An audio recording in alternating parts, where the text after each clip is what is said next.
오늘 이 시간 함께 하신 우리 모든 성도님들에게 하나님의 그 마음을 닮아서 이처럼 예수 그리스도의 그 마음을 시원케 하는 저 여러분 다 되시기를 주의 이름으로 축원드립니다. 오늘 본문 중심에는 사도 요한이 있습니다. 그는 이 사랑의 사도다, 사랑의 사도라는 별명을 갖고 있는 사람입니다. 그래서 그의 설교의 핵심은 항상 이 사랑이었습니다. 그가 주장하는 것은 믿음은 곧 사랑이다라는 것이었습니다. 그만큼 그의 성품은 항상 이렇게 온유했고 모든 성도들에게 사랑의 사람으로서 참 귀감이 되는 그런 사람이었습니다. 그게 무슨 얘기냐면 사람들에게 그렇게 인정받았다는 얘기예요. 누가 봐도 요한은 참 사랑이 많은 사람이다.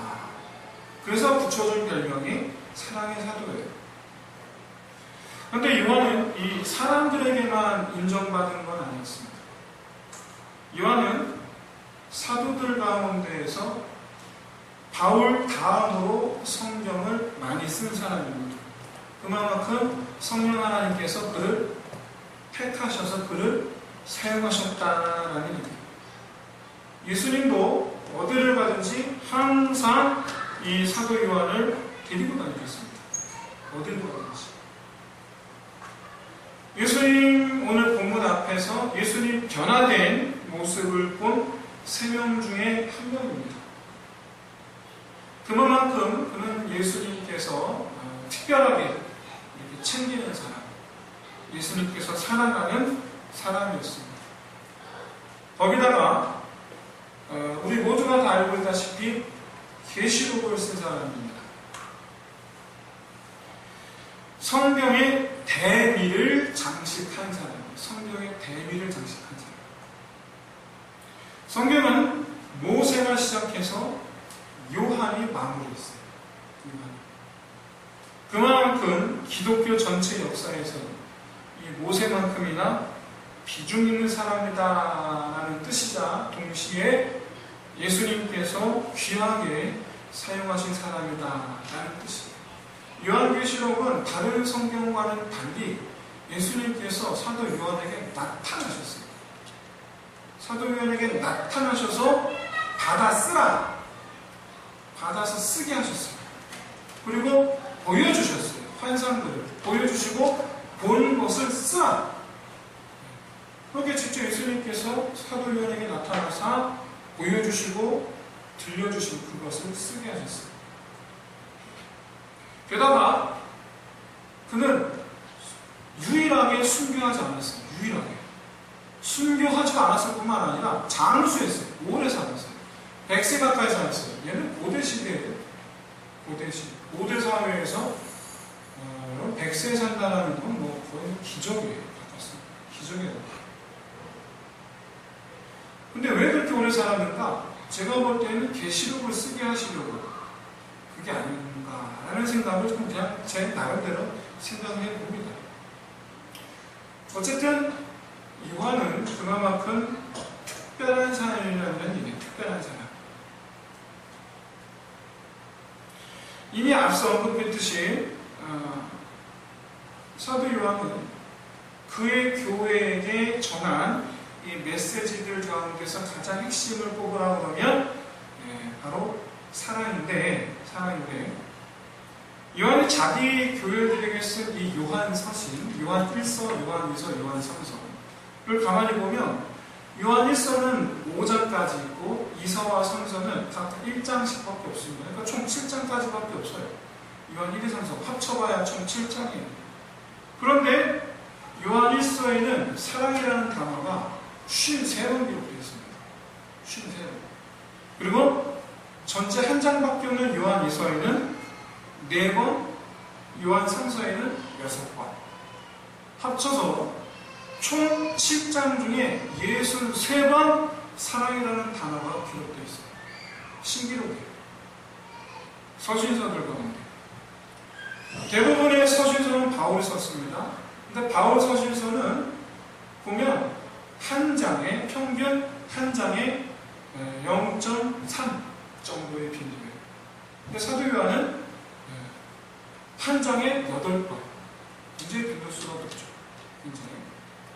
그뿐만 아니라 사복음서를 보시면 마태복음은 전체 28장, 28장 기록 28장 중에 사랑이라는 단어가 14번 쓰였습니다. 전체 16장의 마가복음에는 8번. 전체 그 다음에 누가복음에는 전체 24장이 기록되는 누가복음에는 18번 기록되어 있습니다. 평균 보면 2장에 한 번 꼴이에요. 2장에 한 번 꼴.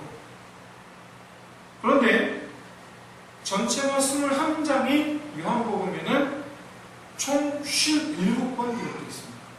총 57번. 그러니까 한 장당 3번씩 나타납니다. 3번씩.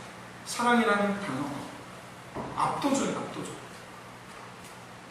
그만큼 이 사도 요한은 이 복음의 핵심이 믿음이라는 이 믿음의 핵심이 어디에 있는가? 사랑이라고 했어요. 사랑이다.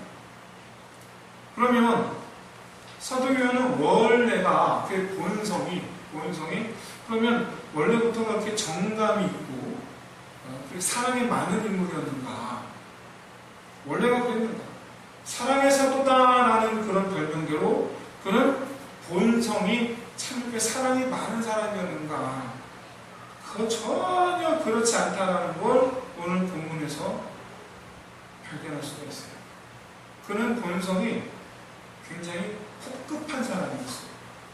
그리고 그는 무자비한 사람이었어요. 자비심이 없어요. 긍휼함이 없어요. 오늘 본문의 범위 안에 제가 넣진 않았는데 앞에 내용에 보면 누가 더 크냐라고 싸우는 내용이 나옵니다. 그런데 그 주도자가 누구냐면 요한이에요. 누가 더 크냐. 이거 가지고 싸우는 주도자가 바로 요한이에요. 요한과 그의 형제 야고보 둘이 형제입니다. 그런데 요한과 야고보가요 예수님하고 이종사촌이에요. 이종사촌. 어머니가 자매예요. 어머니 예수님의 어머니와 요한 야고보의 어머니가 자매예요. 그러다 보니까 이종사촌 형제간이에요. 당연히 자연적으로 예수님하고 가까울 수밖에 없는 사이예요. 자연적으로. 네. 그래서 그래서 요한은 예수님의 이모이자 자기의 어머니죠. 어머니를 동원해서 다른 제자들이 보고 있어요. 보고 있는데 거기서 버젓이 예수님께 청탁하게 합니다. 요한과 야고보의 어머니가 제자들 있는데 찾아가서 예수님에게 말해요. 나중에 내 아들들을 주의 각각 오른편과 왼편에 서게 하여 주옵소서. 그래서 제자들이 그 얘기를 듣고 속으로 이를 갑니다. 그래놓고 둘이 서로 싸워요. 왜 그만큼 제자들에게 내가 예수님과 어떤 관계다라고 지금 자랑질하는 거예요. 자랑질. 친구는 예수님과의 친구 관계를 과시하는 거예요. 과시. 동시에 더불어서 예수님을 왜 따라다니는가? 그 목적이 뭔지를 보여줘요. 왜 따라다닙니까? 높아지려고.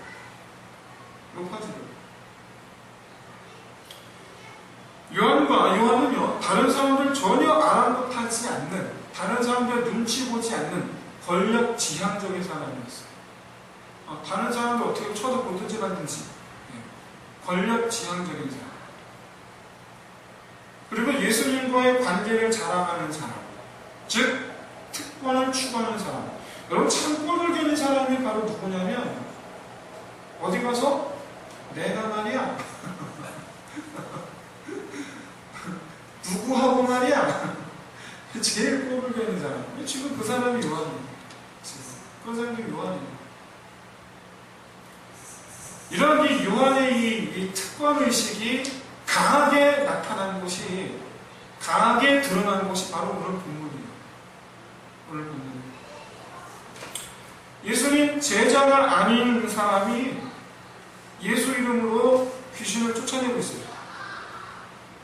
아마 제가 볼 때 이 제자들이 전도 여행 다니면서 예수 이름으로 명하노니 귀신아 떠나라, 이와 같이 이렇게 귀신 쫓아내는 것을 본 사람인 것 같아요. 이 사람 어떤 사람인지 알 수는 없는데, 그래서 그 본 대로 따라하고 있는 것 같아요. 제자들이 했던 대로.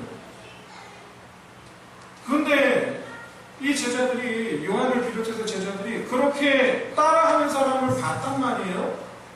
그래서 너 그럴 바에 우리와 함께 다니자 그랬더니 그 사람이 싫다, 거부했습니다. 예수를 쫓아다니는 거 거부했어요. 아마도 예수를 안 쫓아다녀도 지금까지 했던 것처럼 예수 이름으로 명하노니 떠나라, 귀신이 떠나거든요. 굳이 안 쫓아다녀도 예수 이름으로 명하니까 귀신이 떠나는데, 그 뭐 예수를 쫓아다니는 이유가 뭐 있겠습니까? 그럼 도대체 예수님과 상관없는 사람이 왜 예수 이름으로 귀신을 쫓아내는 거예요? 이게 도대체 이유가 뭘까요? 이렇게 생각해 봤는데, 저도 이제 궁금해서 좀 이렇게 나름대로 한번 왜 쫓아다녔을까? 아무리 생각해도 그걸로 돈 벌었나? 라는 생각도 들기도 하고. 아무튼 뭐 여러 가지 뭐 생각해 볼 수 있는데, 문제는 제자도 아닌 사람이 예수 이름을 팔고 다니는 건 아니지 않나 라는 생각이 들더라는 거예요. 그는 예수 한 번도 본 사람이 없는 사람이에요. 예수 따라다니지도 않는 사람이에요. 예수 이름으로 쫓아내는 게 이게 되나? 이게 맞는 건가? 근데 어쨌든 귀신이 쫓겨난단 말이에요. 이걸 어떻게 이해를 해야 되지? 그래서 저는 개인적으로 이 요한처럼 그렇게 이 사람이 예수 이름으로 귀신을 쫓아내는 일을 못하게 해야 되는 게 맞지 않나라는 생각을 합니다. 여러분, 하나님 일이라는 것이요, 하나님 일이라는 것이 이 사람들에게 신뢰와 그 다음에 확실성의 문제 때문에, 신뢰 문제가 있고 확실성의 문제가 있기 때문에 일정한 자격 있는 사람이 해야 하는 게 맞다라고 저는 생각을 합니다. 네, 목사, 안수 아무 데서나 받으면 안 되잖아요. 그렇잖아요. 어디 뭐 신학교 가서 배우지도 않았는데 자기 맘대로 안수 받았네 그러고 교회 열고 되겠습니까? 그건 좀 그렇잖아요. 그게 신뢰의 문제라는 거죠. 그게 신분의 확실성의 문제라는 거죠. 아니지 않나? 그런데 예수님은 요한의 말을 듣고 이렇게 말씀하십니다. 금하지 마라. 금하지 마라. 그는 너희를 위하는 자이다. 헷갈리는 거죠, 이게. 안 되지 않는가? 근데 왜 나더라고 그러시지? 그러면 이 얘기는 오늘날에도 그냥 아무나 그렇게 목사냐 그렇게 해도 되는 건가? 라는 생각이 드는 거예요. 이게 도대체 무슨 말일까? 이거 어떻게 이해를 해야 되나? 이 말을 어떻게 이해를 해야 되나? 그럼 여기서 그는 너희를 위하는 자이다. 그래서 너희는 누굴 가리킵니까? 제자들이죠. 제자들이에요. 특히 못하게 막았다라고 얘기하는 요한, 너를 위한 자이다. 그는 너를 위한 자이다라는 거. 근데 도대체 뭘 위한다는 거예요? 제자들을 위한다라는 말은 제자들을 돕는 걸 말해요. 그렇죠? 나를 돕는 걸 말해요. 그렇기 때문에 이 예수님의 말씀을 그냥 단순하게 있는 그대로 받아들여서 생각한다면 제자들이 해야 할 일을 그 사람이 지금 대신하고 있다라고 그렇게 받아들이면 될 것 같아요. 그 사람을 대신을 하고 있다. 그런데 예수님은 요한과는 달리 자격을 가지고 지금 말씀하시는 게 아니에요. 제 생각과 달리 아무나 하나님이라고 하면 되나? 자격의 문제. 자격의 문제로 오늘 본문의 말씀을 하신 게 아니라는 사실.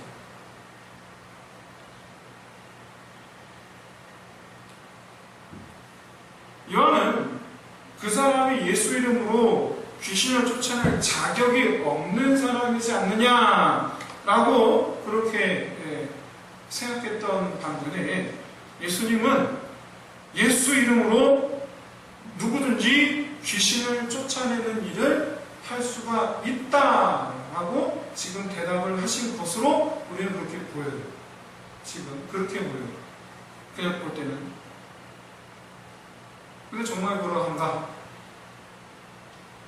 먼저 한 가지 질문을 던지겠습니다. 갑자기 요한이 왜 뜬금없이 쫓아내는 사람을 못하게 막았다고 얘기하는 걸까요? 왜? 갑자기 뜬금없이. 여기에는 요한이 지금 이런 말을 예수님에게 할 수밖에 없는 어떤 스토리 라인이 있어요. 지금. 오늘 본문에 앞서서 제자들끼리 서로 누가 높으냐 가지고 서로 싸우고 있었어요. 그런데 예수님께서 어린아이를 영접한 사람이 가장 큰 사람이다 라고 말했단 말이에요. 어린아이를 영접한 사람이 가장 큰 사람이다. 그러니까 지금 예수님은 제자들 중에 누가 더 높다라고 정확하게 지적해서 말씀해 주지 않으셨어요. 정확하게 12명 중에 네가 제일 높다 안 하셨어요.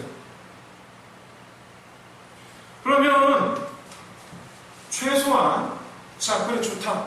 예수님이 우리 가운데는 누가 높은지를 말씀 안 해주셨어요. 그러면 최소한 예수님을 따르지 않는 사람보다 여기 예수님을 따르는 제자들 우리가 더 높은 것은 확실하지 않은가?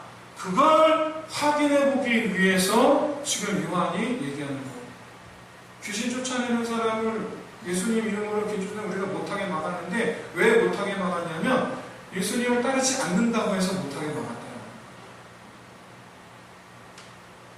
그러니까 이게 무슨 얘기예요? 이건 질문이 아닙니다. 예수님에게 하는 보고가 아니에요. 바로 뭐냐면 우리가 그렇게 했는데 우리 잘했죠? 라는 얘기예요. 거기서 만약에 예수님께서 그래 잘했다라고 예수님께서 칭찬하시면 무슨 얘기예요? 우리가 예수님 따르지 않는 사람보다 우리가 더 높다라는 말을 듣고 싶은 거예요. 지금 12명 중에서는 누가 덥네 하는데 예수님 걷다 대고서 누가 네가 더 높아 얘기하지 않으시고 어린아이를 영접하는 사람이 하나님 나라에서 크다. 구체적으로 누가 더 높다 말씀 안 해주셨다고 했더니 그럼 좋아. 그러면 과연 예수님을 따르지 않는 사람과 우리 가운데 누가 더 높은가? 그 얘기가 듣고 싶었던 거야. 그 얘기. 그때 예수 하시는 말씀이 그냥 놔둬. 기대하지 않으면 예수님께서 그냥 놔두라. 그는 너희를 위한 자이다. 이 말씀은 예수님 이 대답은 사실은 요한이 듣고 싶었던 대답이 아니에요. 사실은. 그래서 오늘의 이 말씀, 예수님이 이 말씀 자체를 놓고 하나님 일에 대해서 자격이 있어야 되느냐 말아야 되느냐를 가지고 논쟁하는 건 아무 의미가 없어요. 그런 이유도 없고. 그런 관점에서 오늘 본문을 바라보면 안 돼요. 바로 예수님은 요한의 이 특권의식을 두고 말씀하시는 거예요. 특권의식은 갖지 말으라라는 얘기예요. 특권의식을 갖지 말으라. 요한은 자기들만이 예수님을 따르는 제자로서 자기들만이 그 일을 할 수 있다, 해야 한다라고 생각했어요. 우리만 그런 자격이 있어야 되는 게 아니냐라고 생각을 했어요.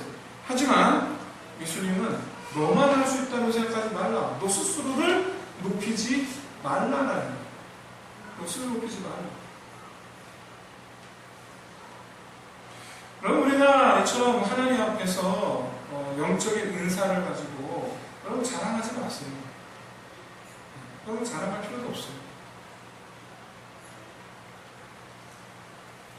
어쩌면 요한은요 예수님의 말씀을 들었을 때 이렇게 생각했을지도 모르겠어요. 그러면 그 사람, 우리가 못하게 막은 그 사람이나 우리나 뭐 그닥 차이가 없다는 얘기인가? 그 사람이나 우리나 도찐개찐이라는 말인가? 만약에 그게 아니라면 아직 우리가 아직 내가 예수님의 오른팔 왼팔 되기에는 부족하다는 말인가? 그럼 어떻게 해야 되지? 그래서 그 뒤로 호시탐탐 기회를 노립니다. 그러다가 그날이 왔어요. 바로 사마리아 사람들이 예수님께서 지나가시려는데 감히 그 길을 막은 거예요. 못 가게. 못 지나게 막은 거예요. 이때다 싶어서 요한이 나섭니다. 주여, 우리가 불을 명하여 하늘로부터 내려 저들을 멸하라 하기를 원하시나이까. 그러면 자기가 뭔데 불에게 명령해서 사마리아 사람들 머리에 떨어지게 하겠습니까? 자기가 도대체 뭔데? 여기서 이런 말을 한 근본적인 이유가 뭡니까? 자기가 그만큼 예수를 위하는 사람이다라는 걸 어필하려는 거예요. 그만큼 어필하려는 거예요. 그런데 그런 자기 속내를 분기탱천한 모습으로 꾸며내고 있는 거예요. 여러분, 유대인이라면 원래부터가 사마리아 사람들에게 안 좋은 인식, 안 좋은 감정을 갖고 있습니다. 예수님도 유대인이시거든요. 그러니까 이 사마리아 사람들의 이 행태에 예수님도 분노하셨을 거야 라고 사도 요한은 짐작한 거죠. 사도 요한은 그렇게 짐작한 거죠. 그래서 이 예수님의 그 분노, 나는 예수님 당신의 마음을 나는 압니다. 잘 압니다. 라고 지금 어필하고 있는 거예요. 그런데 예수님은 이 요한의 말을 들으시자마자 크게 꾸짖으시죠. 여러분, 사마리아 사람들의 이 멸망을 주장하던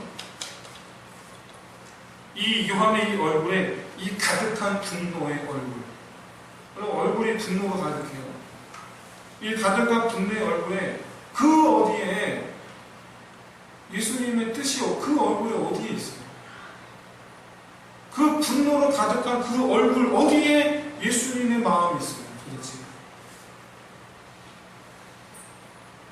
예수님은 사마리아 사람들이 자기 길을 막고 자기를 받아들이지 않고 있다라는 사실보다도 요한의 이 마음과 얼굴에 예수님의 이 목적, 사람들 구원이죠. 사람들을 사랑하는 것이죠. 사람들을 위로하는 것이죠. 세워주는 것이죠. 원수까지도 하나님께서 세워주시는 것이죠. 이 예수님의 목적을 그 요한의 얼굴 그 어디에서도 찾아볼 수 없다라는 사실 자체가 예수님 입장에서 더 답답한 거예요. 그게 더 답답한 거예요. 참 눈치가 없어도 이렇게 눈치가 없을 수가 있어요. 예수님의 이 오늘 나타나는 꾸짖으셨다라는 꾸짖으심, 여기에는 두 가지에 대한 최소한 두 가지. 더 있을 수도 있겠지만, 첫 번째는 예수님의 이 뜻을 깨닫지 못하고 특권의식을 가지고 있는 바로 그것에 대해서. 그리고 둘째는 지금 현재 요한의 그 얼굴에, 요한의 그 마음의 중심에 그 어디에도 예수님의 목적과 예수님의 뜻과 예수님의 마음을 찾아볼 수 없다는 거죠. 네가 그러고도 제자냐라는 거예요. 네가 그러고도 제자냐. 요한은 세상 권세를 탐하는 대표적인 사람입니다. 대표적인 사람입니다. 이 세상 권세를 위해서라면 사람들의 생명은 안중에도 없어요. 사람들의 생명은 안중에도 없어요. 참 기가 막힌 일이죠. 저는 지금도 참 이해가 안 되는 한 사람의 목소리가 지금도 생각납니다. 그 음성을 직접 들었거든요. 경찰이 보고했어요. 배가 지금 가라앉고 있습니다. 저 안에 아이들이 많아요. 아직 못 나왔습니다. 그랬더니 그 BH의 모 보좌관이 한다는 소리가 몇 명인지 빨리 세서 얘기해 주세요. 그게 뭐 중요하다고? 가라앉고 있는데 그럼 뭐 중요하다고? 지금 빚을 수가 없어요. 빨리 세줘서 인원수나 세라니. 애들이 지금 죽어가고 분노를 금할 길이 없어요. 왜? 인원수 잘못 세서 보고하면 자기가 해고당하나요? 정말 이해가 안 됩니다.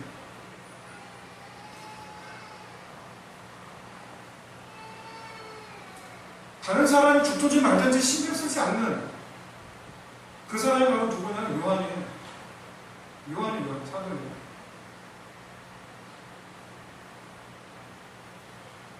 여러분, 아무리 민족적 감정이 좋지 않은 사마리아 사람이라 해도 우리한테는 사마리아 사람이 어떤 관계냐면 우리가 일본 관계예요. 정말 안 좋아요. 유대인하고 사마리아 정말 안 좋아요. 근데 아무리 그 민족적 감정이 안 좋은 그런 사람이라 할지라도 여러분, 한 마을 전체를 다 멸족시켜버리겠다라는 말을 여러분, 그게 할 수 있는 말이 쉽게 나오는 말입니까? 여러분, TV 보면서 뉴스 보면서 개인적으로 뭐 별스러운 말 다 할 수 있죠. 그런데 사람들 앞에, 당사자들 앞에서 그런 말 한다는 게 여러분 쉽습니까? 그렇지 않거든요. 여러분, 말이라는 게 참 이상해요. 말이라는 게 얼마나 이상하냐면 말이라는 게 내 마음을 지배해요. 말이 입에서 튀어나온 말이 내 마음 상태를 지배해요. 여러분, 따라해 보시겠습니까? 다 죽여버리겠다. 따라해 보세요. 다 죽여버리겠다. 희한하게 왠지 여러분 다 그러면 마음이 따라와요. 희한하게 그래요. 내 입으로 죽이겠다 하고 말을 하면 얘 마음이 따라갑니다. 요한은 예수님에게 지금 뭐라고 얘기했냐면 내가 사마리아 사람들을 다 죽여버리겠습니다. 지금 그 얘기한 거거든요. 다 죽여버리겠습니다. 마음이, 우리는 그걸 살심이라고 말해요. 살심. 그게 사도 요한이에요. 그게 사도 요한. 예수님이 꾸짖음을 바로 뭐냐면 바로 이런 요한의 마음이에요. 바로 이런 요한의 마음. 결코 예수님의 제자가 될 수 없는 마음 상태예요. 정말 요한은 예수님의 가르침과는 달리 무자비한 권력 추구자였어요. 요한. 예수님의 가장 특별한 제자가 되고 싶었던 요한이지만 실제로는 예수님의 제자가 되어서는 안 되는 제일 첫 번째 사람이 되어가고 있었어요. 여러분, 이런 요한의 모습을 다시 한번 정리해 보겠습니다. 요한은 어떤 사람이 우리와 함께 예수님을 따르지 아니하니 예수님 이름으로 귀신 쫓아내는 일을 못하게 했다라고 말합니다. 그런데 정작 요한 본인이 예수님을 따르는 자의 얼굴을 하고 있지를 않아요. 예수님을 안 따르니까 못하게 막았는데 본인이 따르는 자의 얼굴이 아니에요.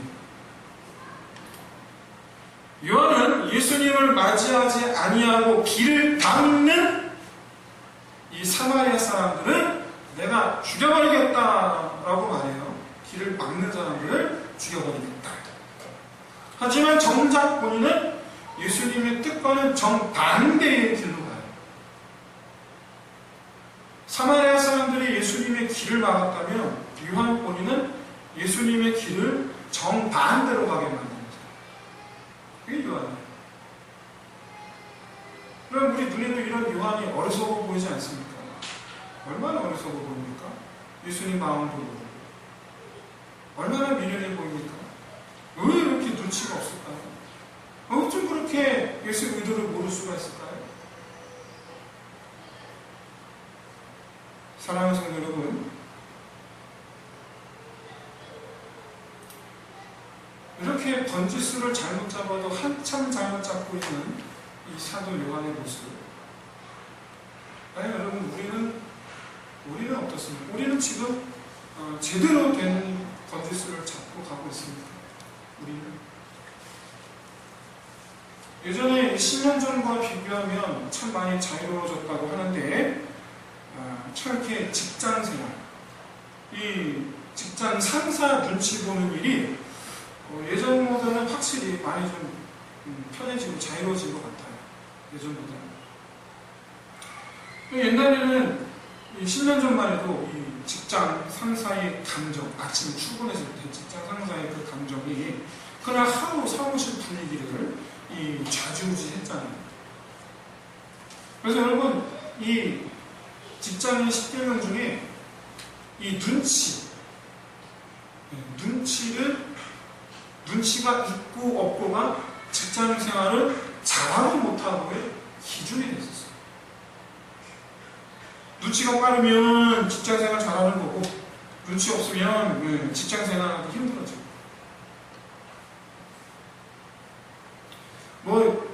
요즘에는 많이 자유로워졌다고 하지만은 이거는 여전히 똑같은 것 같아요. 눈치 없는 사람 사회생활하기 힘들다라는 건 지금도 마찬가지인 것 같아요. 근데 여러분, 모든 인간관계가 다 그래요. 모든 인간관계가. 연애하는 연인과의 관계, 그리고 부부관계, 이 애정관계 똑같아요. 눈치 없으면 고생합니다. 눈치 없으면 고생해요. 상대방의 마음을 눈치채지 못하면 힘들어집니다. 여러분, 임신한 아내의 마음을 잘 아는 남편이 사랑 받습니다. 가정생활이 편해져요. 근데 만약에 임신한 아내의 마음을 잘 모르거나 관심이 없는 사람은 반드시 미움을 받게 됩니다. 미움까지 아니더라도 하여간 원망을 당하는 건 확실합니다. 그게 힘들죠. 반대로 피곤한 남편의 마음을 잘 아는 아내가 사랑받습니다. 남편이 피곤하든지 말든지, 회사에서 무슨 일이 있었는지, 그리고 지금 기분이 어떤지 관심 없으면 그럼 남편의 마음에는 원망이나 미움이 싹트기 시작합니다. 똑같다는 얘기예요. 남편이나 아내는 똑같아요. 서로의 그 마음을 알아주지 않으면 모든 사람은 다 인지상정이다. 네 마음이 내 마음이고 내 마음이 네 마음이고, 내 마음에 눈치 빠는 사람한테 마음이 가요. 인지상정이에요. 내 마음에 눈치 빠는 사람. 반대로 내 마음에 전혀 눈치 없는 사람한테는 점점 마음이 멀어져요. 그건 다 똑같아요. 여러분, 하나님과의 관계도 마찬가지입니다. 하나님과의 관계도 마찬가지입니다. 하나님의 생각, 하나님의 마음, 하나님의 감정, 여기에 내가 얼마나 아는가가 내 삶의 결과를 결정합니다. 내 인생의 결과를 결정합니다. 하나님의 생각과 하나님의 마음과 하나님의 감정을 잘 아는 사람은 하나님 사랑을 받아요. 그런데 모르거나 관심이 없으면 결국 외면받아요. 결국에 외면당해요. 그럼 오늘 본문의 이 사도 요한의 이 모습 볼 때에 요한은 장차 어떻게 될까요? 장차 어떻게 되겠습니까? 하나님께 외면받게 되지 않을까요? 그런데 그렇지 않아요. 우리가 이미 알고 있듯이 그는 변해도 너무 변해요. 그의 변명은 사랑의 사도가 돼요. 본성은 원래가 무자비하고 권력 추구하는, 권력에 탐욕 쓰는 사람이었는데 완전히 변해요. 오늘 본문에 나타나지 않은 사도 요한의 성경에 나타난 모습 가운데 하나가 바로 뭐냐면, 예수님께 이렇게 집에서 최후의 만찬 때에 예수님께 기대서 밥을 먹어요. 예수님께 기대어 있어요. 한마디로 얘기해서 이 사람은 예수님 껌딱지예요. 보통은 이렇게 출세 지향적인 사람이 자기가 붙잡고 있는 그 연줄 끊어지면 보통 언제 받냐는 게 참 외면하거든요. 그런데 요한은 예수님께서 십자가에 죽으시는 그날까지도 예수님께 붙어 있어요. 다 도망갑니다. 제자들은 다 도망가요. 근데 이 요한만 십자가 옆에 붙어 있어요. 끝까지 껌딱지, 끝까지. 잘 보이려고 애쓴 건 사실인데, 그리고 예수님 때문에 출세해보려고 했던 건 사실인데, 하지만 예수님을 진심으로 따랐던 것도 사실이에요. 그것 또한 사실이에요.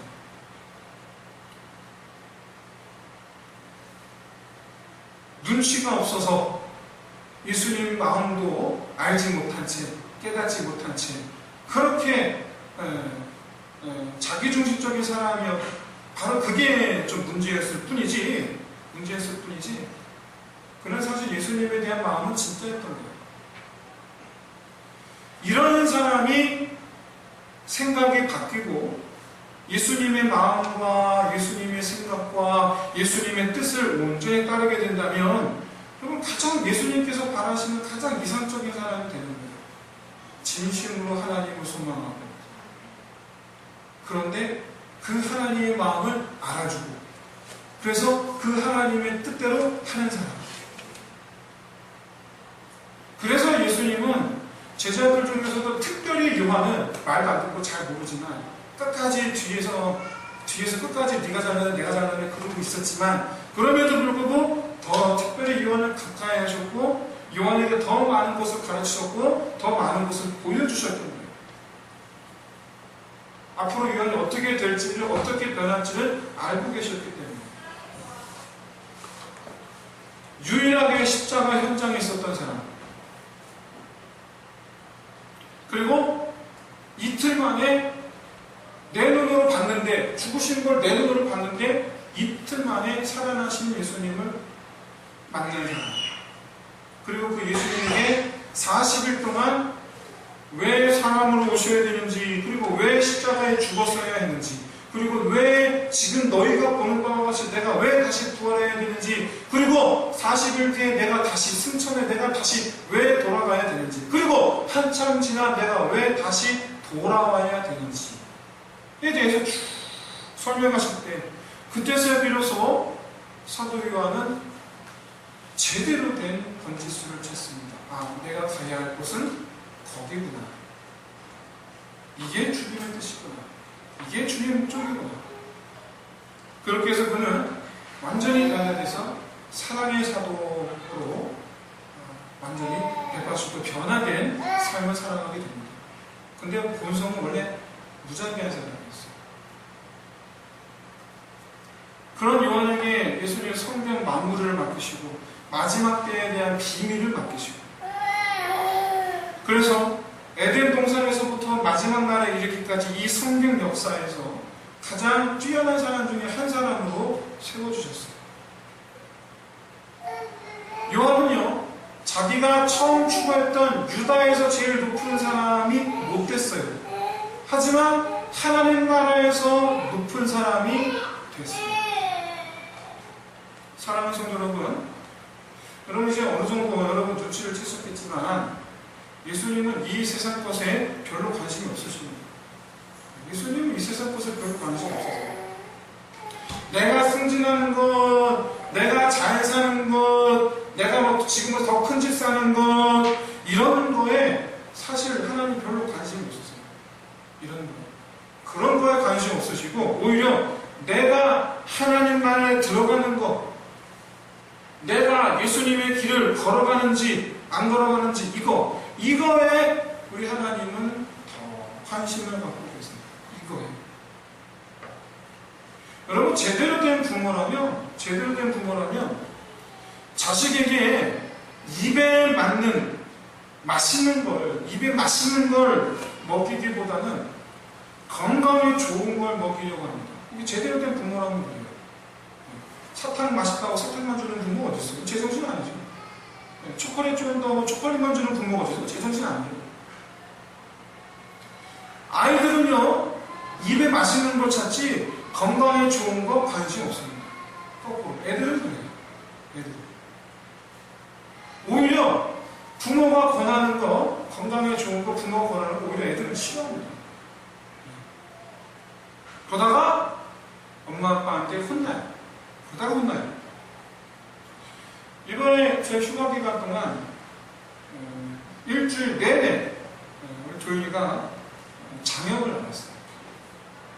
그래서 휴가 첫날 월요일에 병원에 가서 장염 판정을 받고 어제까지, 토요일 어제까지 죽만 먹었어요. 그래서 휴가 기간 동안 맛있는 거 하나도 못 먹었어요. 거기다가 아무데도 놀러 가지 못했어요. 그야말로 일주일 동안 집에만 있었어요. 사촌 동생들 맛있는 과일, 맛있는 음료수 먹을 때 옆에 보면서 엄청 속상해 했어요. 하지만 엄마 아빠는 못 먹게 했어요. 못 먹게 했어요. 아이는 슬퍼하기도 했어요. 그래도 못 먹게 했어요. 막 짜증 부렸어요. 그래도 못 먹게 했어요. 떼 부렸어요. 그래도 못 먹게 했어요. 먹이면 안 돼요. 먹이면 엄마 아빠 자격이 없는 거예요. 엄마 아빠 자격이 없는 거예요.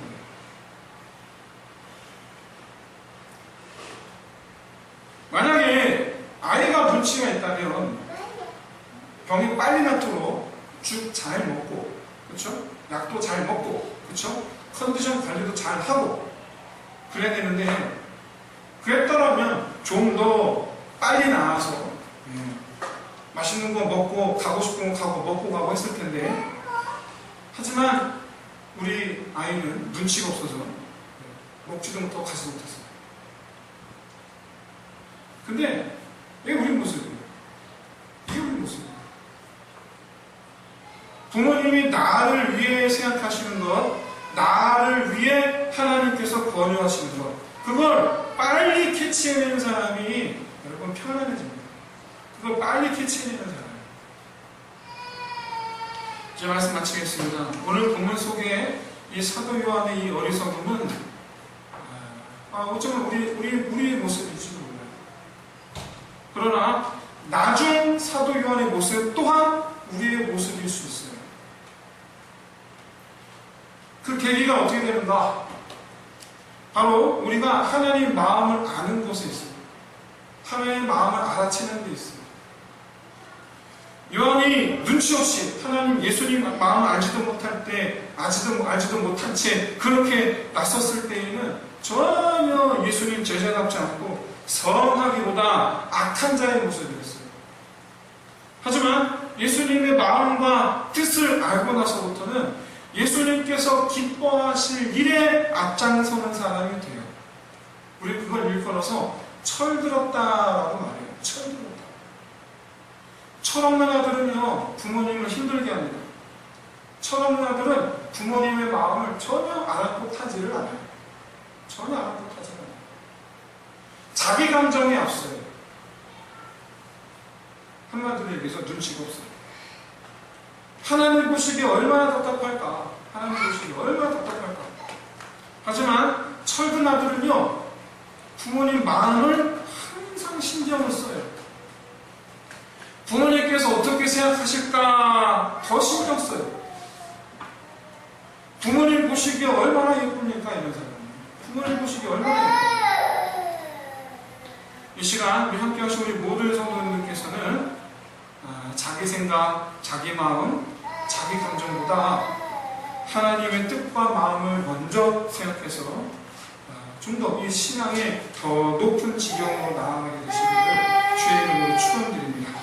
우리 함께 이 시간에 찬양 드리고 우리 함께 기도합시다.